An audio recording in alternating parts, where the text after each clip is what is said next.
Today we're going to be talking about bicarbonate of soda or baking soda. Yesterday we spoke about how vinegar increases the acidity to the plant. Today baking soda is going to be doing exactly the opposite. So your plants, like your pink hydrangeas or your begonias, they like an alkaline condition. So you can mix 1 teaspoon of baking soda into a litre of water and water this onto your plants. Because it's got an alkalining effect, it's really good for weed control. So when you've got a blanket of weeds in your grass, it's basically indicating that your soil is acidic. Now when this happens, you find you've got less magnesium, calcium and phosphorus in your soil, which then makes your grass not grow properly. So what you need to do is discourage your weeds and actually encourage your lawn.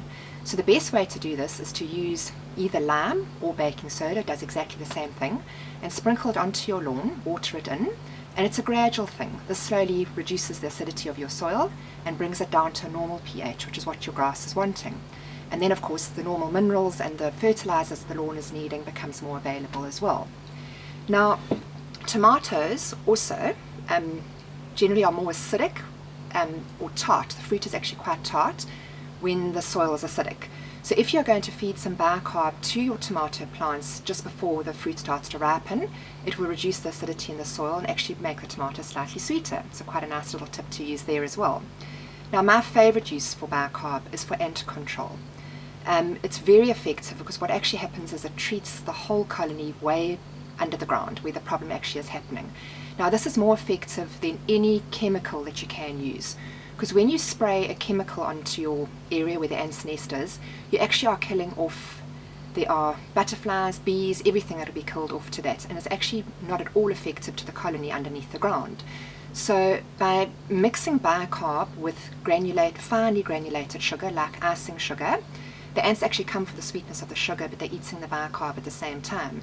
And you all know what happens to bicarb when you mix it with a liquid. It fuzzes and makes a gas. So this is what happens inside the ant system as well. It foams and forms a gas, and ants cannot release gas. So we won't go into any details after that what actually happens.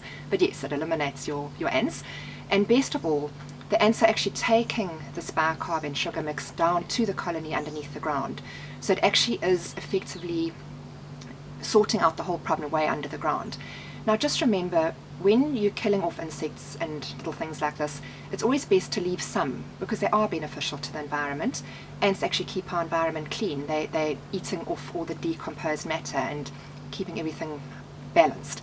So when you're going to be treating your ants, rather do it around your house or in plants close to your house where there is a problem, where it's visibly a problem to you, or possibly they're killing off a tree and you want to treat the tree, but rather let them have the areas where they can carry on further out in your garden.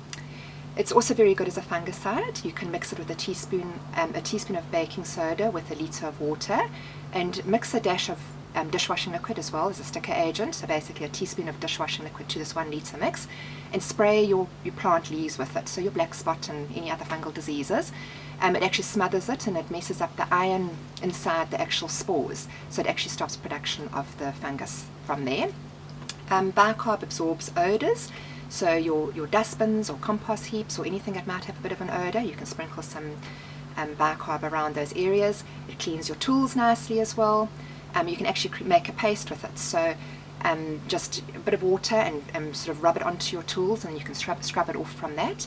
Talking about making a paste, if you get stung by a bee out in your garden, just put a bit of baking soda onto that bee sting. It neutralises acidity and helps a bit of the burn as well. So very handy little product once again. Join me again, we're going to be talking about Epsom salts next time.